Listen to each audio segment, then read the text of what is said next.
time now for On the Radar, where we ask an investing professional what they're looking at in today's markets. We're back again with Lyle Stein. He's president at Forvest Global Wealth Management, and we're going to talk about the remarkable rally in the price of gold, which many investors believe is not over yet, and the relationship between the gold price and the price of gold mining stocks. Let's bring a graph that you brought to us, Lyle, and it compares the two. The white line is the price of gold, and it shows percentage gains over the past several years. You were beginning here in 2018, and the blue line shows the Van Eck Gold Miners ETF, one of the benchmark ETFs in the space. Take it away. Yeah, basically what the chart shows is that when you get a move in gold, the miners accentuate the move up. So they're a high beta play, in effect, on the price of gold. And you can see that back in 2018, 19 to 20. Yeah. Then when gold stayed constant, the miners gave up the ghost. Mm-hmm. We ran into cost issues and alike. Gold has taken off in 2024, and the stocks were lagging basically up until January. But now you can see how the blue line has advanced past that white line. The gold stocks are beginning to outperform. And when you look at investing in the gold area, there's really four ways you can play it. You can buy bullion, mm-hmm. you can buy an ETF, or you can stick a bar in your basement. Mm-hmm. You can buy a gold miner, where you get operating leverage. You can buy a gold royalty play, where you get a constant movement with the price of gold because they own percentages of the top line of the miners. Or you can buy something like Sprott, where you have an asset play that basically manufactures ETFs and puts client assets in the assets they're doing. There's all kinds of ways to play gold, but the interesting thing is the shock in the price of gold. You think about gold prices, three factors most analysts look at. They look at, number one, the real interest rate. Real interest rates go up, gold should go down. We've seen a massive jump in real interest rates. Mm-hmm. What's going on there? Yeah. The second thing is you look at the US dollar. US dollar goes up, gold goes down. Well, the US dollar is going up, gold is going up. I mean, these are factors that are causing, I think, fits in analysts' head. Something else is going on out there, and we think it's central banks trying to diversify their holdings of alternative currencies instead of the US dollar. And they're buying gold. Is that the narrative? Absolutely, they're buying gold. And they're buying gold. I think it's becoming an alternative play, in effect, for things like Russian oil or commodities. When China's buying from Russia, Russians don't want US T-bills, or they don't want US dollars. They want something hard. Gold is kind of filling a void that is causing this concern. But gold, I'm shocked that it's as high as it is, at close to $2,400, but it seems to be on an uptick. And the way we look at it in a portfolio is a diversification pool. It's important to diversify your holdings. And then the last thing that can impact gold is calamity. It's a situation like we had this weekend, escalating. For retail investors who want to invest in gold miners, on the view that the share prices may catch up to the price of gold, what do they need to be aware of? And I ask that question because gold miners can be prone to missteps, to poor quarterly results, to political risk in foreign jurisdictions. There's all kinds of risks, it seems, in that sector. I've got an arms full of risks you can identify, but you look at the impact. In fact, if you look at the two big ones, Newmont and Barrick, the two biggest gold mine companies in the world, they were both down 40% or more back in January, February. Now they're making returns. A lot of the bad news, I think, has been baked in. These companies have also been under attack by investors because they have not been efficient with their capital use. So it's not a bad time. All the bad news is pretty well known. Now the only thing is the gold price. Good to have you with us this morning. Let's kick off the hour with the latest inflation reading in Canada. It is true, consumer prices were up last month, but there are some encouraging underlying trends in the fight against inflation. Let's start with the headline number. The consumer price index was up 2.9% in March, matching Bay Street estimates. Note it was a bit higher than the February reading, but higher gas prices were a consideration. When you exclude that, we see a trend of so-called core inflation easing. Now, to be clear, the Bank of Canada would ideally see inflation at its target rate, which is 2%. We are nowhere near that yet, and the bank itself is not expecting us to be there before next year. But this report will likely keep economists chatting about the possibility of rate cuts on the horizon. The bank's next rate decision is in early June. Ahead of this report, about 60% of the economists polled by Bloomberg were expecting that we'd see a 25 basis point cut at that time, after having watched the bank sit on the sidelines for 6 straight meetings. What are the long-term considerations for the bank? Should it not shift towards a new path on rates? Is what happens in our mortgage market, where in today's data, for example, we once again saw mortgage interest costs as well as rents stand out as the biggest contributors to the annual rate of inflation. Sadiq Adatia is Chief Investment Officer at BMO Global Asset Management. He joins us with his take on the Canadian economy on a busy day with the budget as well. Sadiq, it's great to see you. You too. Thank you. How would you characterize what you're seeing in these inflation numbers right now? I think it's kind of as I would expect. Nothing that's going to really cause alarm bells by any means, but also highlighting that just like the U.S., going down this last mile on inflation is going to be a lot tougher than people are expecting. But again, at least unlike the U.S., this was not necessarily a surprise and in line with kind of what people were thinking that we would get over the short term. And as you alluded, housing, rental costs, those are things that are still going to be big drivers of inflation. And now we also have the energy pickup as well. Yeah, and like when you look at the different components of price pressures, which ones matter most to you? Yeah, I think when I look, exclude those 2 areas, I think inflation is coming down in the right way. And I think if you did include that, you'd be under that 2% threshold. Now, you can't always just exclude everything. But I think, when I look at energy, the supply-demand situation is pretty good. But you got geopolitical risks that probably will keep it at a higher level. On the other hand, when I think it through, on the housing side, that comes down to a kind of a circular pattern, right? If they cut rates, you'll reduce that problem, reduce inflation at the same time. If you don't, you keep that inflation number high as well, too. So to me, I think the Bank of Canada's got to start thinking about, we should start to cut rates, start to look at the fact that, that will bring down housing shelter, that will make it a little bit more affordable on that side as well, and let energy just do its thing because they can't control the energy prices. It's out of their control. So the only thing they can do is help consumers a little bit, bring down that inflation a slight bit, and it won't drive up inflation just because you're cutting rates. It will actually reduce inflation, in my opinion, in the short term because of the housing costs. And then let's just talk more broadly about Canada's economy and your sense of what's going on right now, because certainly what you pay at the gas pump, what you pay for your rent or for, your mortgage, these are all considerations that lead to, not having necessarily enough disposable income to go shopping every weekend or what have you. But when you look at the health of the economy, what do you see right now? I see a deteriorating economy. Just as you alluded, the consumer is weakening. You've got housing debt that is quite high. You've got credit card balances that are high and starting to be unpaid and becoming problems on that front. Same thing on the auto car loans as well. So the broader consumer is weakening, tightening up their belts. They're changing their pattern of spending as well. So that is a good sign to me that the economy is going down a path that the Bank of Canada does not want it to see in a hard way. But I don't think it's going that hard way. I think it's going in a softer way, and that is fine for the economy and for the interest rates and inflation, because that just means that we should probably end up with a soft landing, or worst case, a mild recession. I still think you can't throw out the mild recession out of there yet, because I do think that that's where things are heading. I referenced the fact that the Canadian dollar has been steadily weakening against the U.S. currency, and that part of that dynamic seems to be that people are thinking interest rate cuts have, as a conversation piece, have been pushed out in the United States, whereas you would not be surprised at some point soon to see the Bank of Canada signal they're ready to cut. Is that that's right? My bet is that we'll probably do it in June or July, a rate cut in Canada. I hope they go June, but I can see them delaying it because they think the Fed is delaying it as well. With the Federal Reserve, I would not even be surprised if we did not get a rate cut this year. Really? But I think they want to put a signal out at least that they're cutting. So I think you will get the 1.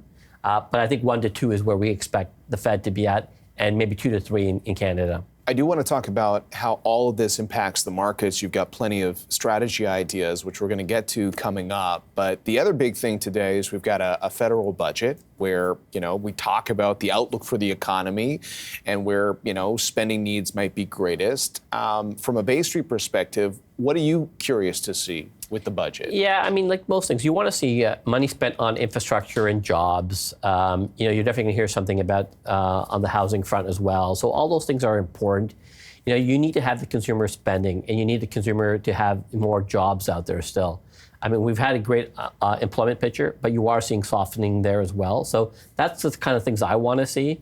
I don't think you're going to see anything that's going to drive the market significantly higher overnight or cause the market to lose confidence overnight either. I think these are just marginal things that have to occur as we rebalance back from the COVID situation that we've been in over the last few years. Does government spending impact the inflation story in your perspective? It will marginally, but I think it'll be more temporary personally, because I think as you look at the broader inflation story over the next few years, inflation on the rest of the stuff should be coming down. So yes, this will bring up a little bit of inflation, but I don't think it's going to be detrimental or cause any problems on the interest rate front. Shares of United Airlines are surging. It's the biggest intraday gain since 2022. The airline posted its first adjusted profit for a March quarter since 2019 and offered a forecast that was significantly better than expected. Our next guest has got a buy rating on the stock. Elaine Becker, managing director and senior analyst covering industrial and airlines at TD Cowen, joins me now. Elaine, thanks so much for joining me. Obviously, investors surprised not only by the strength in this quarter, but I think also the rosy outlook. What's driving that? Yeah, thanks for the question. And you're correct that the loss was smaller in the quarter end, mostly due to the MAX grounding. Had that not occurred in January, they would have been profitable. So that's a good event, and that's a shift away from the first quarter historically being a money-losing quarter for them. So the fact that they were able to report really near break even with the MAX issue is very encouraging. And then to your point about the outlook for the second quarter, there's a lot going on post-pandemic that we're seeing, and a shift in the way people travel. In the U.S. especially, we're seeing a shift in the way schools are setting up their calendars. So historically, like when my kids were little, they went to school at the beginning of September, right after Labor Day is celebrated here, the first Monday of September. But now, my daughter, for an example, is a school teacher, and she starts back the middle of August. And in some parts of the U.S., especially the southern tier, schools go back the beginning of August. And so you're seeing a shift from third quarter to second quarter, because if you go back in August, you're probably going to be done in late May or early June versus later in June. So instead of July, August being the strongest months, we're seeing that shift to June, July. So that's driving some of second quarter. And then August continues to be okay for third. So second quarter is almost on par with third. Third is always going to be your best. But you don't have the seasonality now that you've had in the past. And that's on the revenue side. On the cost side, United's doing just a really good job of cutting costs and focusing on delivering a great product to the customer. And I know people always have issues. Every airline can be bad every day. But in general, their performance is pretty good. That's interesting about the seasonality and what's taking place with the school year.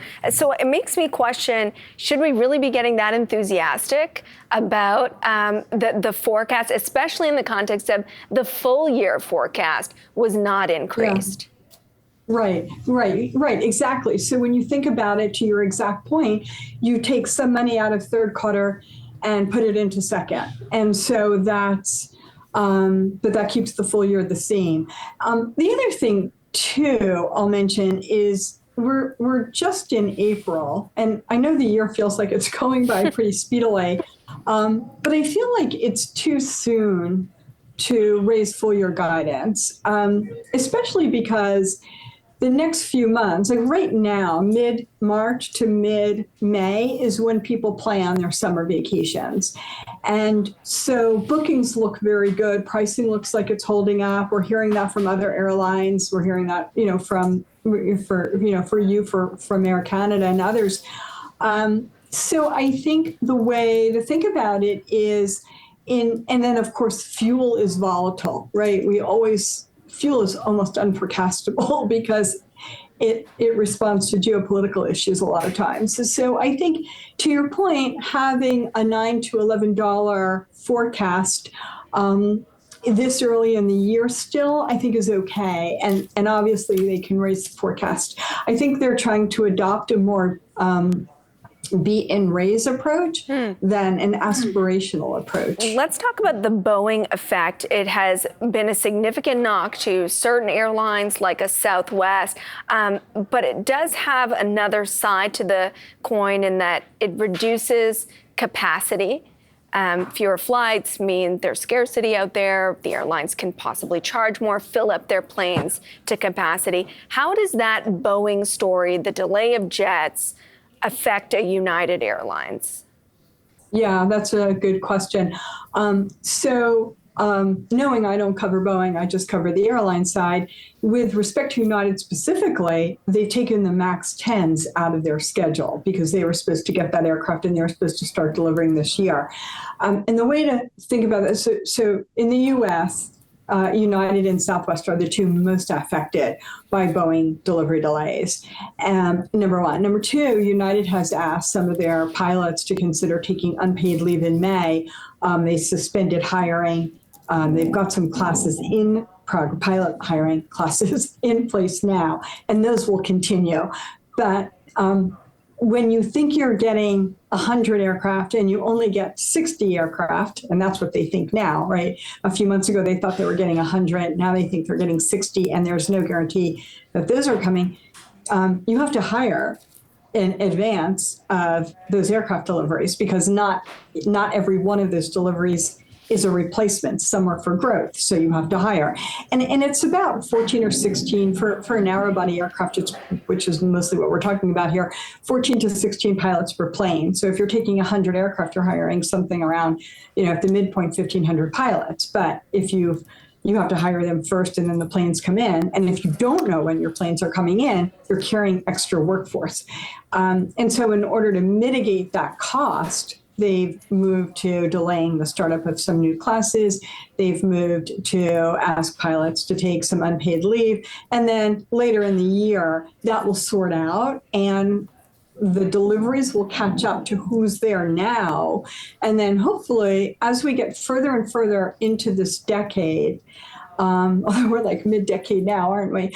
But as we get further and further away from the pandemic and the supply chain issues and the hiring improves and productivity at Boeing suppliers, at the airlines all improve, that cost picture should improve as well. So kind of a long-winded answer to your question, but I hope I encapsulated, everything that you were asking.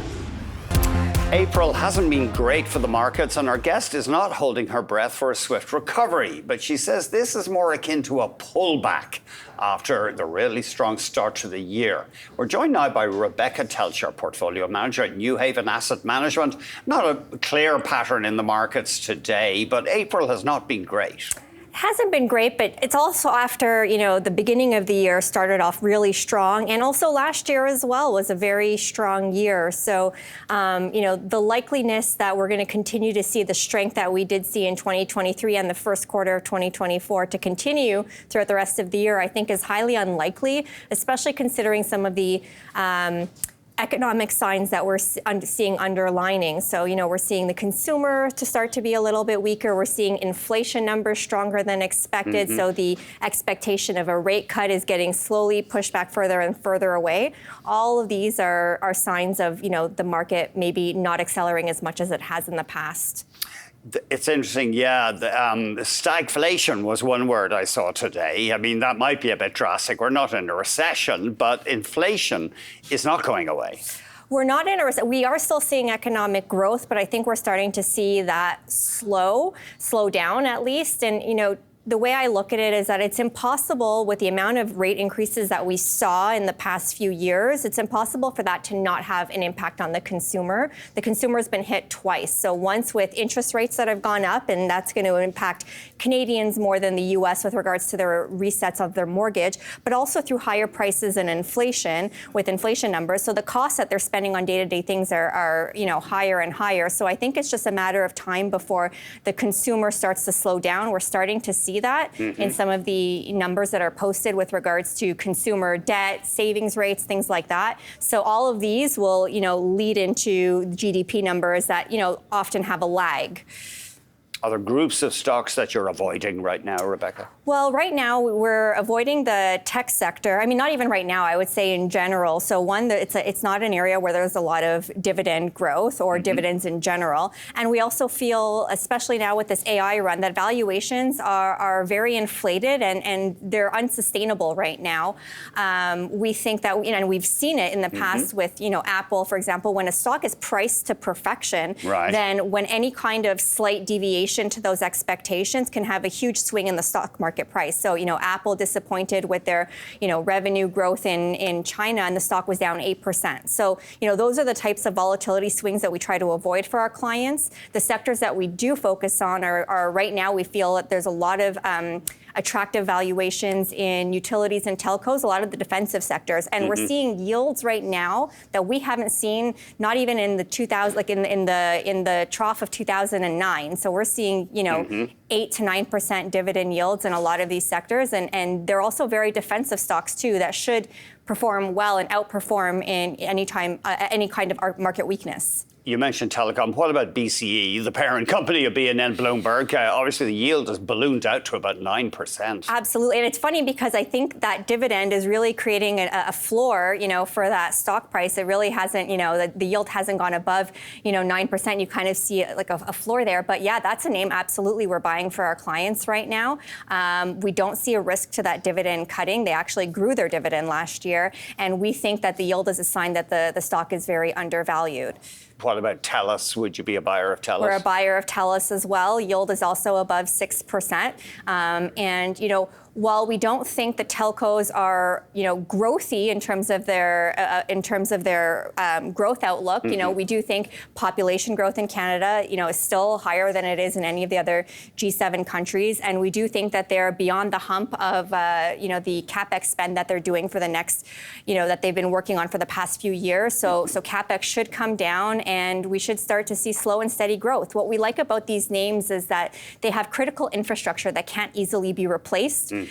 So once they spend these billions in capex, those assets are good for generations. I'm curious what you think of TD. I see the yield is north of 5%. Royal Bank is at about 4.2%. So are you tempted by TD stock? We are underweight in general, the banking sector in Canada. As I mentioned before, Canada is going to have that sticker shock with regards to mortgage resets that should be coming due in the next year or two. So we do own TD, but I would say we're underweight the sector, underweight the market. I think there is going to be a good time to buy the banks. I think the yields are attractive. I think they are growing. I think owning a bank in Canada is safer than owning some of the banks in the U.S. So we do like the banks. We do think there might be a better opportunity to buy them when, we see some of these PLCs or the provision for credit losses, peak, which I don't think we've seen yet. That's interesting. Yeah. So you want to see them about to turn down before you get more interested. Exactly. Yeah. What about the utility? Or what about the pipelines? You've got to get your take there. Enbridge, big yield. Yeah, all the names that we own. So these are all names that, as interest rates have come up, they've, gone down. And, because we have such a long time horizon, we think this is a great opportunity to buy them and own them for the next, 5 to 10 years, and we're happy to collect, a 7 to 8% dividend yield. I mean, TRAP has really come off, a lot this year. Same with the utilities, as you mentioned before. So, we own Fortis, Emera, Brookfield Infrastructure. All of these names are great to own in the long term, and we're getting them at very attractive valuations right now. Yeah, a yield of about 7.9% on TC Energy. Yeah, absolutely. And again, critical infrastructure. No one is going to be able to put a new pipeline in the ground that's especially crossing the border between Canada and the U.S. So, the existing infrastructure that's already in the ground becomes more and more valuable each day, and especially TC Energy, that, their pipelines are mostly natural gas, not so much oil. And, with LNG Canada about to come online, in the next year or so, we're going to start seeing a lot of those natural gas molecules move off, the West Coast and into Asia, which is going to be very attractive for Canada. Good to have you with us this morning. Market players are closely monitoring the latest out of the Middle East, with the Israeli military carrying out strikes inside Iran early this morning. These moves are largely being cited as retaliation for last week's barrage of missiles and drones launched by Iran into Israel. There are two ways for investors to look at these developments. On the one hand, it's a dangerous reminder of the week's worth of tensions we've seen following Israel's strike on an Iranian compound in Syria. But with media in each country appearing to downplay the severity of this latest incident, some observers are hopeful both sides are trying to de-escalate the situation. For example, many analysts have suggested Iran's attack last weekend was designed to look spectacular while keeping death and destruction to a minimum. In this case, Israel seems to have targeted several military bases in Iran, as well as some key nuclear facilities. But based on the reports we've seen so far, the attack seemed limited. Meanwhile, as we watch tension levels between the two nations, there is a broader dialogue around how these attacks impact the thinking of other nations in the region, as well as how the relationship between Israel and the U.S., as well as other allies, is unfolding. G7 foreign ministers, including Canada's Melanie Joly, were already meeting today in Italy and have urged de-escalation. To piece all of this together, we're joined in studio by David Oliver, a business strategist who tracks geopolitical developments. He's the founder of Minerva Strategy. David, nice to see you. As you saw these headlines last night and knowing what we know, call it 12 hours later, what's your assessment of what has happened here? Well, I mean, it's interesting because, of course, when we saw the initial reports about 11 o'clock, I think, our time last night, which would have been about 5 o'clock in the morning, 6 o'clock in the morning local time, well, the question is, there's going to be a much bigger attack, clearly in response to everything that happened over the weekend in terms of Iran's attack on Israel.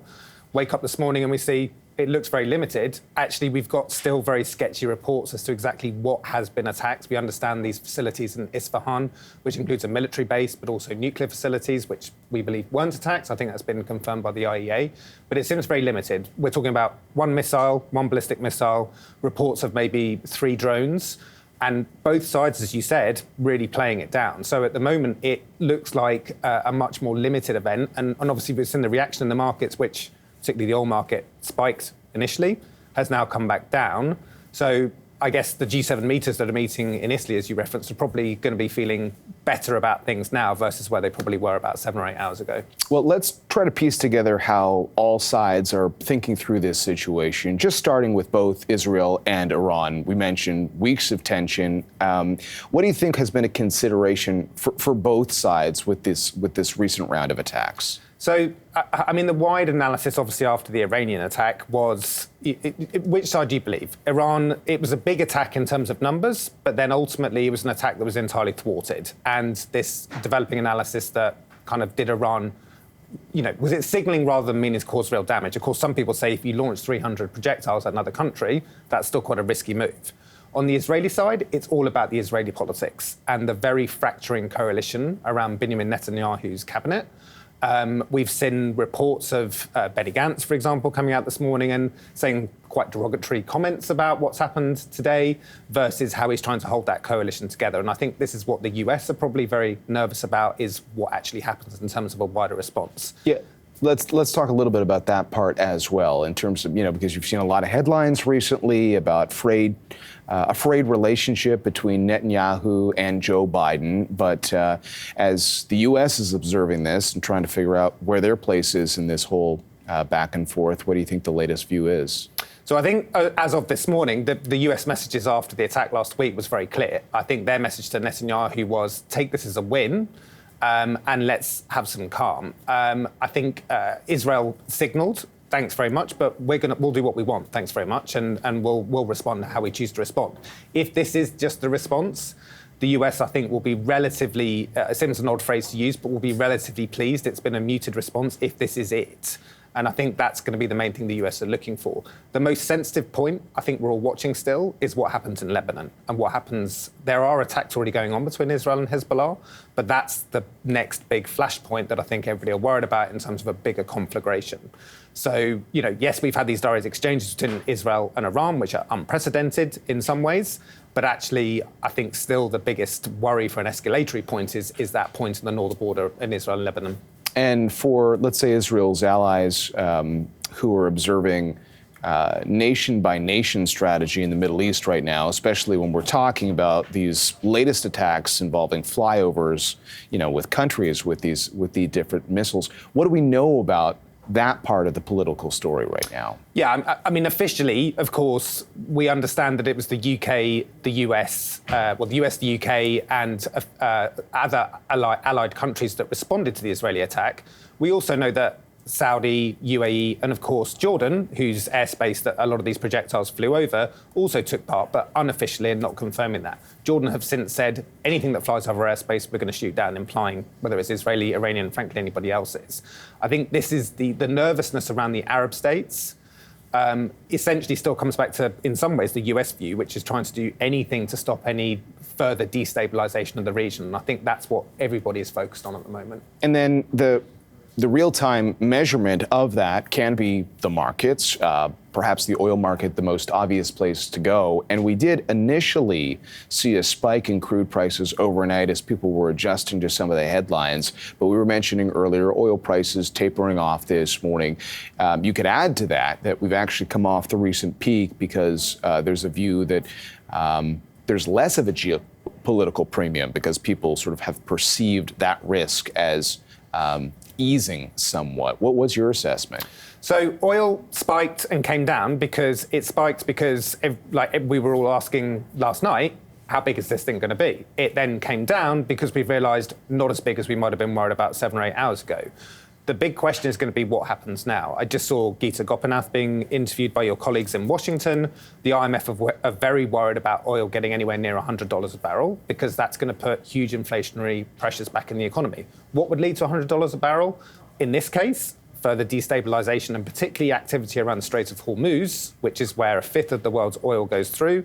If we see Iranian activity around the Strait of Hormuz that potentially starts to restrict supplies there, that's where we might start to see things edging up again and ticking up again.